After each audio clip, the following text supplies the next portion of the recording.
پرانے وقتوں کی بات ہے۔ ایک شہر میں ایک نائی رہتا تھا جس کا نام نجو نائی تھا۔ وہ اپنے کام میں اتنا ماہر تھا کہ آنکھوں پر پٹی باندھ کر بھی حجامت کر دیتا تو ذرا سی بھی کمی نہیں رہتی۔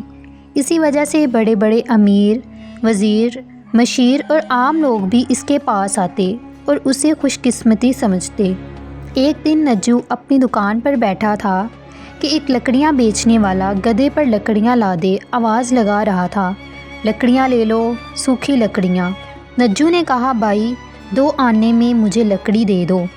لکڑی فروش نے حیرانی سے کہا، 1 من لکڑی کے صرف 2 آنے؟ ہرگز نہیں۔ نجو نے کہا، تو پھر تم بتاؤ کتنے میں دو گے؟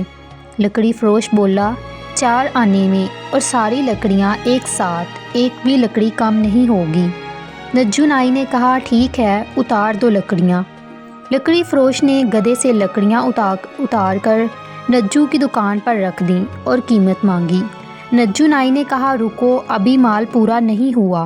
یہ جو گدھے کی پیٹھ پر لکڑی کی کاٹھی ہے وہ بھی لکڑی کی ہی ہے، وہ بھی دے دو۔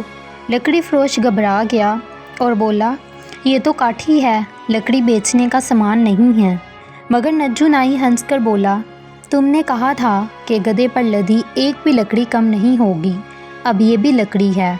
لکڑی فروش نے بہت منتیں کی، رویا، ہاتھ جوڑے، لیکن نجو نہ مانا۔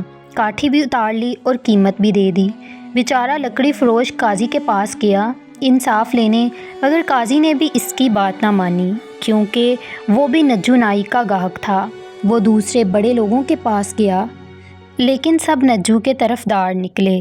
آخرکار کسی نے کہا، بادشاہ سلامت کے پاس جاؤ، وہی انصاف کریں گے۔ لکڑی فروش بادشاہ کے دربار میں گیا اور ساری بات بتائی۔ بادشاہ نے کہا، نجو نے تمہیں دھوکے سے لوٹا ہے، لیکن تمہیں بھی سودا کرنے سے پہلے سوچنا چاہیے تھا۔ خیر، اب میری بات مانو اور وہی کرو جو میں کہوں۔ بادشاہ نے اسے ایک ترکیب سمجھائی۔ کچھ دن بعد لکڑی فروش نجو نائی کے پاس گیا اور کہا، بھائی مجھے بادشاہ کے محل میں نوکری ملی ہے، وہاں داروغہ نے شرط رکھی ہے کہ اچھی حجامت بنوانی ہوگی۔ میں نے سنا ہے تم تو گدھے کو بھی انسان بنا دیتے ہو۔ نجو خوش ہو گیا، ہاں بھائی، یہ تو لوگوں کی محبت ہے۔ لکڑی فروش نے کہا، میری اور میرے ساتھی کی حجامت کر دو، کتنے پیسے لوگے؟ نجو نے کہا، دونوں کے 4 آنے ہوں گے۔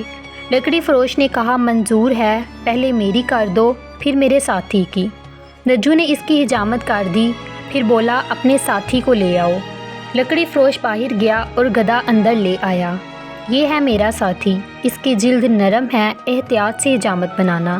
نجو غصے سے چلایا، یہ مذاق ہے، میں جانوروں کی حجامت نہیں کرتا۔ لکڑی فروش بولا، ہم نے طے کیا تھا کہ تم دونوں کی حجامت کرو گے، زبان کا بھرم رکھو ورنہ مزدوری نہیں دوں گا۔ نجو سمجھ گیا کہ یہ انتقام ہے۔ اس نے گدھے کو لاٹھی سے مار کر بھگا دیا اور لکڑی فروش کو بھی دھکے دے کر باہر نکال دیا۔ لکڑی فروش دوبارہ بادشاہ کے پاس گیا۔ بادشاہ نے فوراً حکم دیا کہ نجو کو گرفتار کر کے دربار میں لایا جائے۔ بادشاہ نے پوچھا، کیا تم نے وعدہ کیا تھا کہ لکڑی فروش اور اس کے ساتھی کی حجامت کرو گے؟ نجو نے سر جھکا کر کہا، جی حضور۔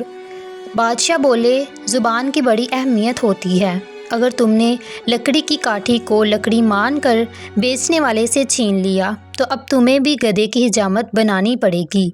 کل شہر کے بڑے چوک میں سب کے سامنے اس گدھے کی حجامت کرو اور کاٹھی مالک کو واپس دو۔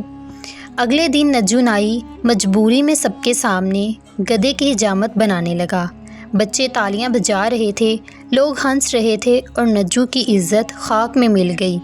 کچھ دن بعد شرم کے مارے نجو نائی وہ شہر چھوڑ کر کہیں اور چلا گیا۔ اس کہانی سے ہمیں یہ سبق ملتا ہے، جو وعدہ کرو اسے پورا کرو، دوسروں کو دھوکہ دینے والا خود ہی رسوا ہوتا ہے۔ اگر آپ لوگوں کو آج کی ہماری سٹوری پسند آتی ہے تو کمنٹ باکس میں ضرور بتائیے گا، اور مزید سٹوریز کے لیے ہمارے چینل کو سبسکرائب کر لیں۔ Thanks for watching.